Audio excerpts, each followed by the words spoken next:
I just got back from hunting figures. Shopping bags, pretty fine, bitches.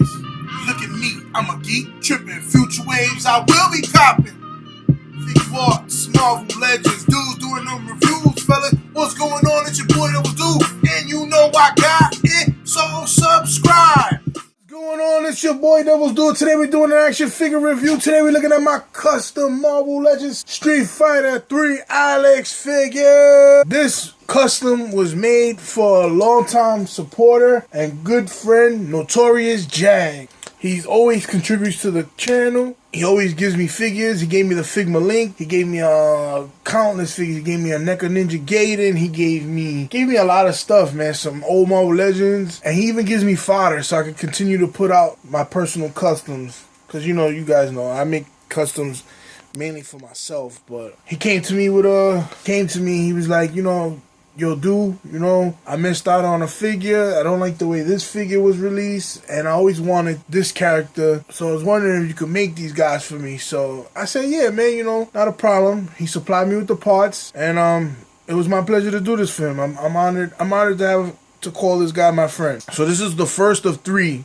I made this figure. I made a Warpath, and I made him a Jim Lee style Jubilee. So those reviews are be coming shortly also. So basically what you see here in front of you is a little kit bash. I used the Resaurus Street Fighter figure Alex. I used the head and I used the front part of the coveralls you see here. This is mainly a Bulldozer figure. I removed the nubs on the gauntlets, tried to get them as clean as possible. I just kept it because this is a nice base to make figures like this size character. My goal was to make this look as close to a Soda as possible, a Soda figure, and that's why I went with the tanned look, as you can see in his skin color. The head had a neck attached to it, so I had to Dremel all the way in as far as possible so I could get the ball joint on the neck to go in. It was missing his ponytail, so I sculpted this myself. Came out pretty good for what I can tell. He was satisfied with it. I wish I could have sanded the hair down, but I was a little worried that I might break it. So I left it alone. So it probably looks rough in certain areas. As you can see there. I'll bring it in for you guys. See it chipped right here already. So, yeah. I got to give this figure one last touch up, because I got some blue marks on the brown boots and stuff like that. But that's it. The back of the overalls came from, I had an extra cinematic Dr. Octopus from Spider-Man 2, from the Spider-Man 2 line. And I cut the shape out of the coat, I glued the straps on, and glued it to the back of the figure. But it looks good for the most part. I'm really happy with the way it did come out. And more importantly, he loved the way it came out. So, I'm happy with that. I'm so satisfied with the way it came out. I'm actually planning on making another one for myself. So I'm going to try to get my hands on another Bulldozer figure and another Resaurus Alex figure. If not, I could just make the coveralls myself with the rest of the extra plastic I got from that Dr. Octopus figure. It's not really much to go into.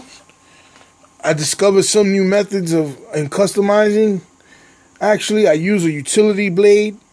And what I do with that is with the utility blade, I shave the hinges.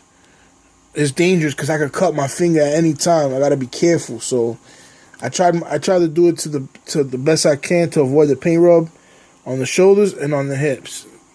It's hard to work with a figure that has wide joint hips, so that's why I figured let me just do the shave. I'm gonna take a closer look at him. And I apologize if he looks a little glossy to you. I normally use Krylon sealant, and I ran out recently, and all I had left was this Rust-Oleum. And the Rust-Oleum isn't bad, but it dries a little glossy, and the nozzle sucks so bad that it gives a lot of sealant, so it'll get clumpy and over exaggerated, too much just coming out. It could really mess with the figure and make it way too glossy and sticky. And that's what kind of happened at the back of the overalls. That's why it looks funny. I don't know if you guys can see it. Yeah, you see the ringing. So this is basically from, because I had to bubble wrap this to get ready to ship it out to Justin, and it's the bubble wrap. If you spray too much, the bubble wrap will stick to it, and that's what happens. It'll form into the plastic, the shape of the plastic. So, but I like it. The figure maintains all of his articulation. The head does go down a lot. It does go back, but I have to be careful because I don't want to snap the ponytail off. The head does go side to side. He has a bulge on his shoulder, bicep swivel, single joint elbow, wrist swivel. He has that beautiful ab crunch this figure has. I wish they sculpted all the way through. He has a waist swivel still. His legs do go out that much.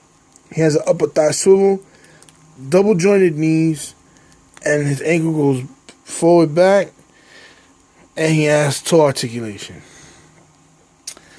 I really like this figure a lot, man. I'm telling you, I'm going to do this myself. I'm going to do my own version. I'm going to do my own one. I want to do that.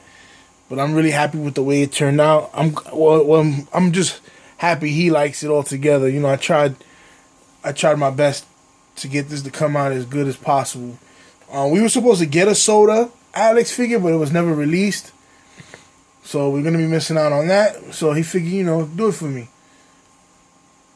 And I obliged. That's the review. Let me know what you guys think of this custom. Hit the like button if you're feeling this review. Leave a comment. Subscribe if you haven't. Like my Facebook page. Follow my Instagram and Twitter. Links are in the description below. You already know. It's your boy Double Do. And I'm out. You can't escape.